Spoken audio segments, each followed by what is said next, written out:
Good morning, everybody. It's an absolute pleasure to be joining you all today. Thank you, Marco, for inviting me to this fantastic meeting. I was supposed to travel with Wang to Brazil, but due to unavoidable circumstances, I could not. So here I am talking to you from the virtual mode. I'll share my presentation now.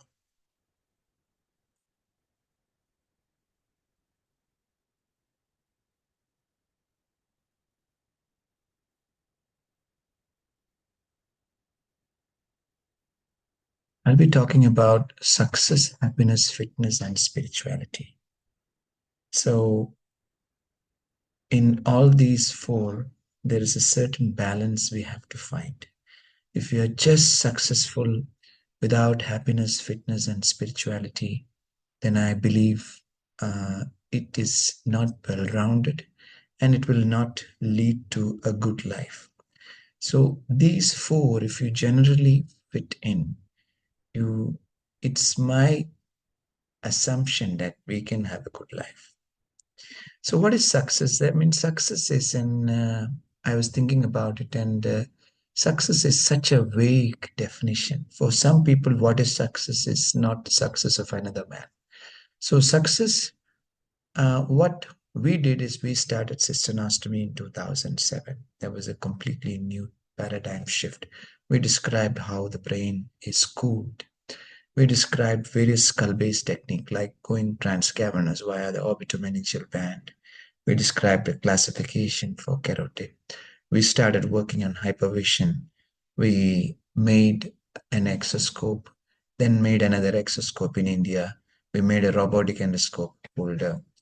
We described the hypervision and made it reality in Nepal without much success with an intraop MR. We had an intraop MR, but we couldn't get the hypervision to be. We tried image injections into the Pentiro that we had. It was not okay. But then here in Karat, what we did is we went ahead and used AR glasses with the exoscope. We have a 192 slice intraop CT scan, and we combined that together. We made the model, I mean, the scan output into VR. We started projecting that into the VR glasses, and we had hypervision. So altogether, I'm working in a center where, which is world class. I have a fantastic team. I have done all this. So I don't know whether that is success. I mean, for me, I believe I have been successful. For somebody else, maybe it's not. So success is extremely, it's a very vague, and it's a perspective. So this is what we've been doing. This is our lab. This is our theater on the right side. This is the lab where we have the exoscope as well. We have a Escolab Academy where we have a soft embalmed and injected cadavers. This is the exoscope that we designed in India. This is the first generation where it's like a microscope, but the camera is excellent. And now the second generation with the intelligent cobot has also come, which is in the prototype stage. This is already into sales. This is an endoscopic holder that we designed, and this can hold the endoscope. And for transnasal or a transventricular work, even laparoscopic or a minimally invasive spine work, it can hold and it can work. Right now, the second generation has come, which is where a robot is holding this. And this is the skill that I wanted to. I mean, success success, skill is a very important set that you need to have in skill in whatever you do. So I'll just show you one video of a very common thing. So Sylvian opening. So we opened Sylvian with the highest zoom, and I'm just rushing through the video so we have some time for the rest of the things I'm talking about. And you can see what we are doing is trying to preserve every single vessel.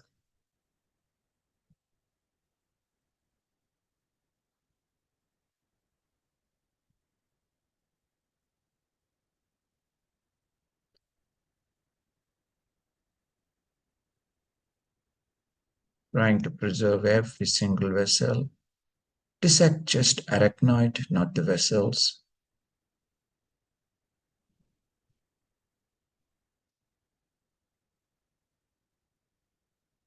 So open up all the spaces. Another thing about success is that it needs patience, just like any surgery, just like this surgery as well. You need to find avenues, just like in sylvian dissection. You need to find the right way, and then you got to be patient about it. You cannot be rushing. It's not like YouTube shorts where you can go ahead and do something very fast and you get very fast results. That's not what success is. It's about being slow. It's about finding ways and with a lot of attention to detail. This, I mean, for me, success comes with all this. So I wanted to show you a few more excellent videos. We do something called ultra micro neurosurgery now. I mean, this is something that we are making it popular. This is, you see these vessels, this is in microns. But we're able to save all these vessels because we practice zooms of 40 and 50. You can see that's a 3.8 millimeter carotid. And these are again vessels which are in microns, a few hundred microns.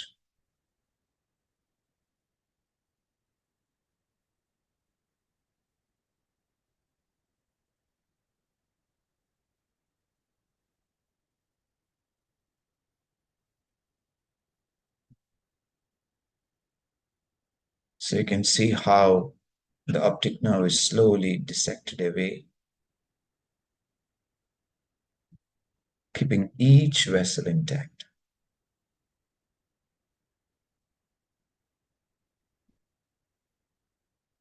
Finding out these arachnoid strands and just cutting them so that you can release. I mean, the Japanese artists, I mean, I remember Professor Sano doing this, but what we are doing is at a different zoom level.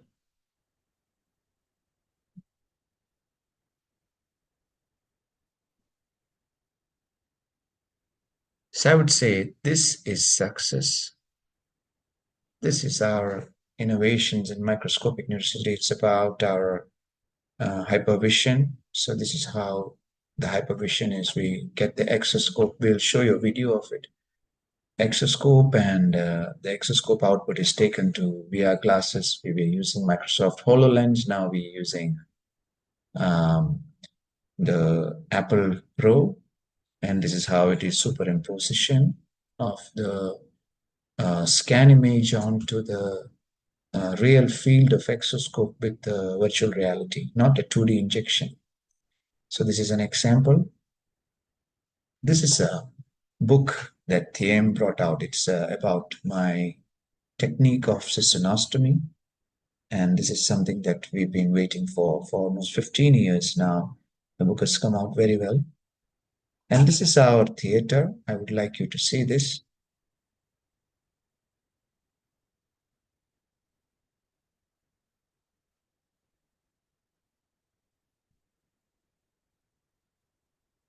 An intraop CT.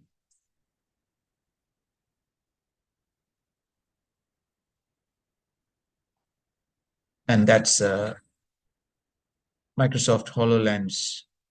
The intraop CT output is being taken to the Microsoft HoloLens, and I'm using the exoscope. These are simulations.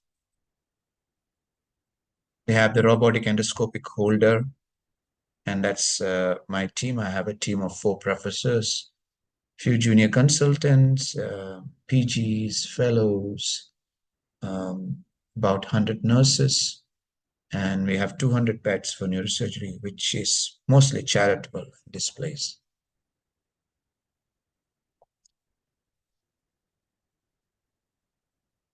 So our mind, I mean, for success, our mind is the greatest lab that there is. You have to learn imagination. You have to learn to be open with your mind. You have to learn to leave comfort zones and old teachings. You have to learn to make paradigm shifts and dream so big that others, when they hear the dream, they should laugh at you. So I always tell my residents that when you corner a Harley Davidson, the Harley is a quite different bike. These big cruisers are very different because if you ride, you understand that you're not riding with just like a bicycle or like a small bike where you can maneuver the steering. I mean, maneuver the handlebar and the bike will move wherever you want. It's this here we maneuver with your body weight, and it's not a conscious effort. You're just looking to where you want to go and your body adjusts. So your body and the bike becomes one. So you focus on the path and not the obstacles. So on the other hand, happiness, this is another thing that I want to talk to you. It's about constant growth, expanding comfort zones, getting rid of karma each day. What is karma? A lot of people define karma in a different way, but I'll tell you what karma is. Karma is the stain that you get from an action. An action defines your. For example, if you are attached to the result of your action, that action stains you, positive way or negative way. And the next time you do an action, this stain remains within you. For example, you loved once and you've been cheated once. So what happens to you? The next time you're going to love, this thing, this karma is within you, and you tend to automatically degenerate your love because this previous karma is in you, and it's making you somebody who you are not. That is karma. So you got to get rid of karma each day. And for a surgeon, it's extremely important. And getting rid of karma, I'll tell you a shortcut. It's just to cry and learn to cry. Like children, they get rid of their karma very easily, and we do not know how to get rid of our karma. So I'll talk about it. Another thing is you need to learn to be kind and patient under stress. This is something that I cannot still master. Very difficult. But this is the key to happiness. You learn to be kind and patient under stress. Sometimes be stupid, be naive, and give unconditionally in relationships. I've seen a lot of people saying that, you're in a relationship and you say that, oh, she is not doing this, and therefore I won't do this. Or he's my hospital partner, he's supposed to do this, he's not doing this, therefore I do. So this is a hampering factor to happiness. You have to be stupid, you have to be naive. And you may think that's not going to benefit you, but from my life, I can tell you it'll benefit you. So sometimes you have to give unconditionally, be stupid and trust. Even though you know that the other person is taking advantage, you just give. There is a time when he will stop or she will stop, and they'll start treating you with respect. So there were times of war, and there were times of when you had to be smart, you had to be street smart. I'm telling you, don't do all that. Okay, it's not going to give you lasting happiness.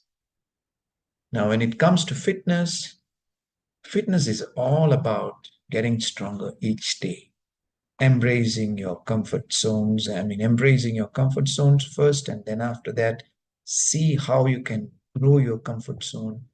Embracing, then the next stage is embracing difficulties, and then you go stronger. So, core exercises, yoga, pranayama, and at least one physical game you got to be good at.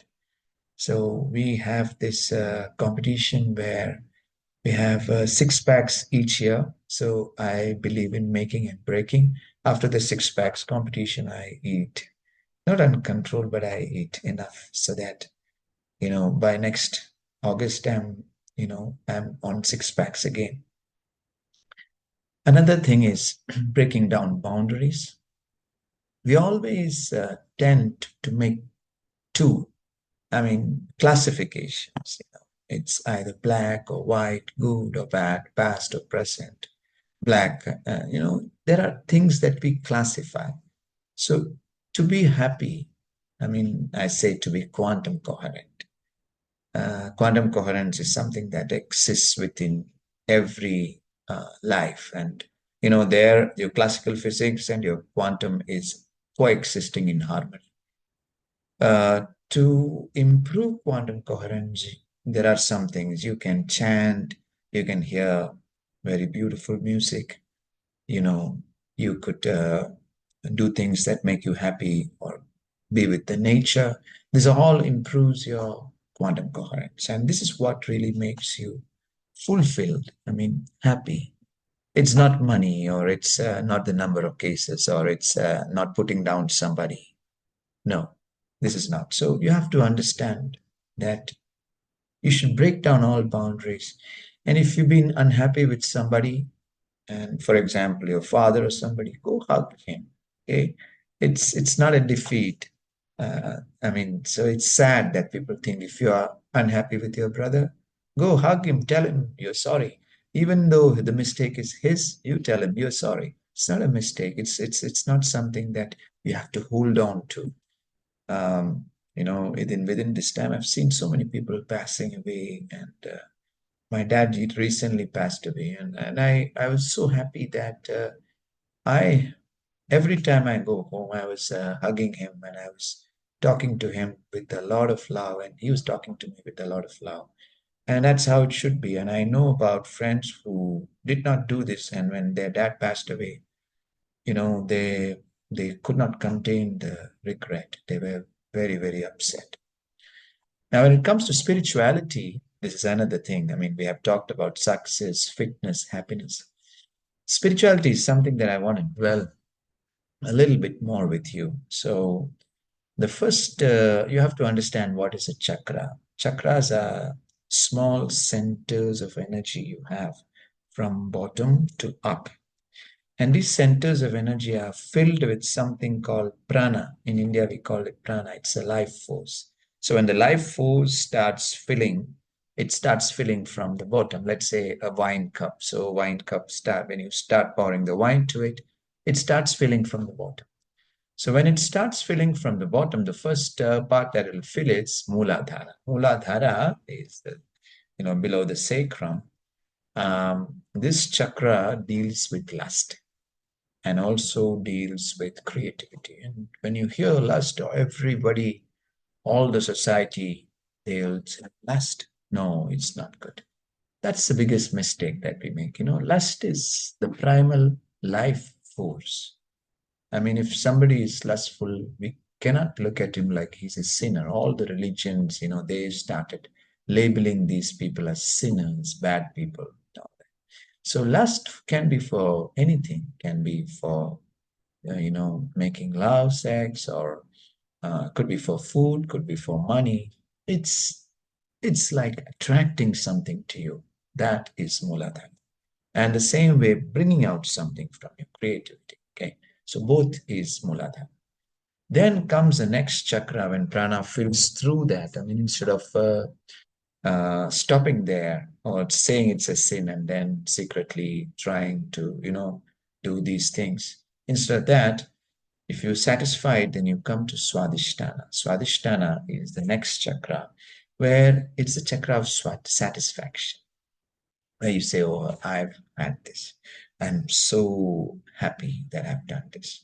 I'm so happy I have eaten this. I'm so happy I've got this car. I'm so happy that I've got this kind of money. So that's Swadhisthana. So a lot of people use senses to reach there. Yogis don't need senses. They're already satisfied. Okay. So Swadhisthana. And then next chakra is Manipura. Manipura is the navel chakra where you get energized. They say the energy of 1,000 suns. So, I mean, after you satisfy your lust, then you start getting energized. And it also says that anybody who's not satisfied their lust, they are not energized. They will not be energized. So it's like pouring water energy into a small earthen pot with a hole, it will just leak out. So you have to understand what is Manipura, and when you have the right Manipura chakra energizer, you glow. So that's why a lot of people in the ancient times they had a halo around there. Okay, they were depicted with a halo around it. So because they were so full of energy. And after Manipura comes Anahata. This is the heart chakra, where two pure emotions, that is sadness and joy, exist. Today, we have mixed it so much that we don't know what is what. Okay. But both pure sadness and pure joy brings tears. And that's why children are so pure. They have only pure joy and pure sadness. Okay. They will laugh easy, they'll cry easy. We've forgotten that. And when you cry easy, it's like a shower for your soul. That's the beauty. It's a shower for your soul. When you take that shower, you become clean of all your karma. Okay, you're pure next day. So this is anahata. And when you are pure, then comes the next chakra, Vishuddha.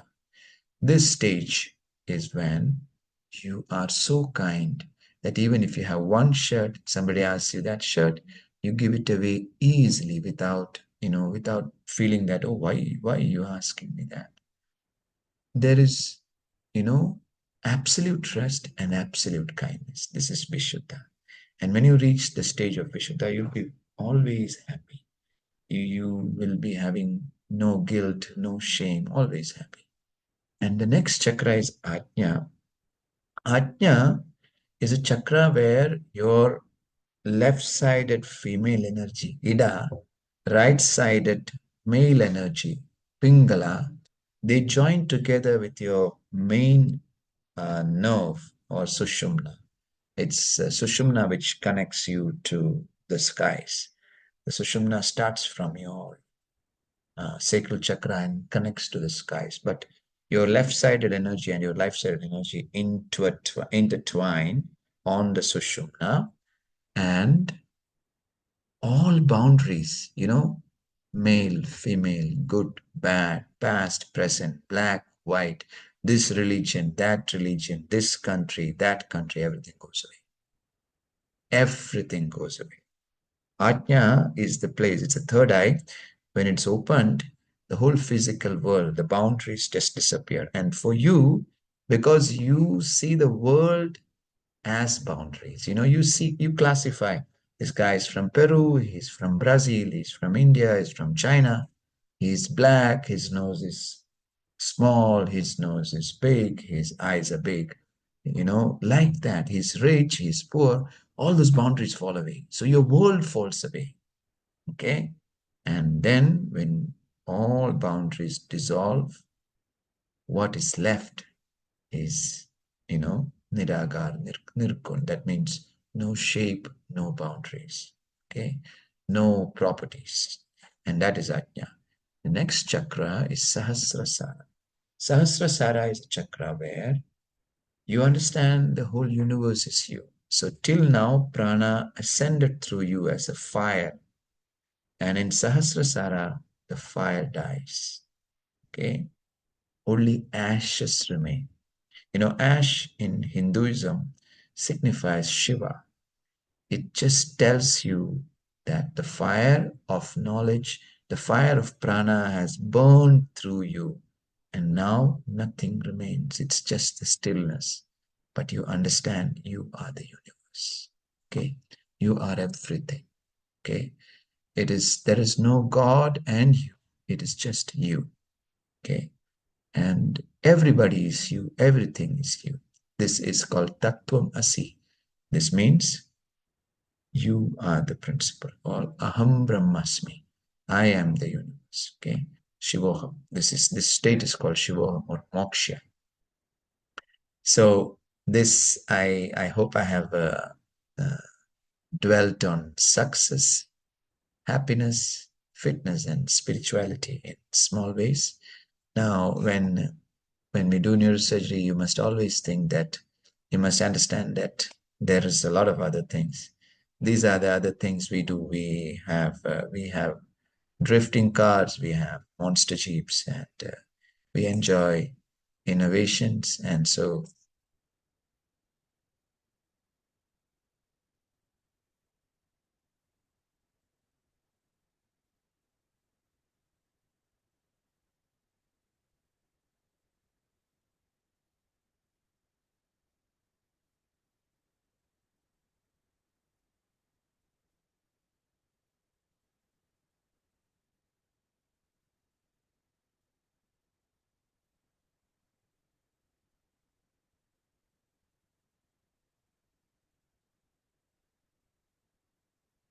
this is on my farm, and I think I'll stop sharing now.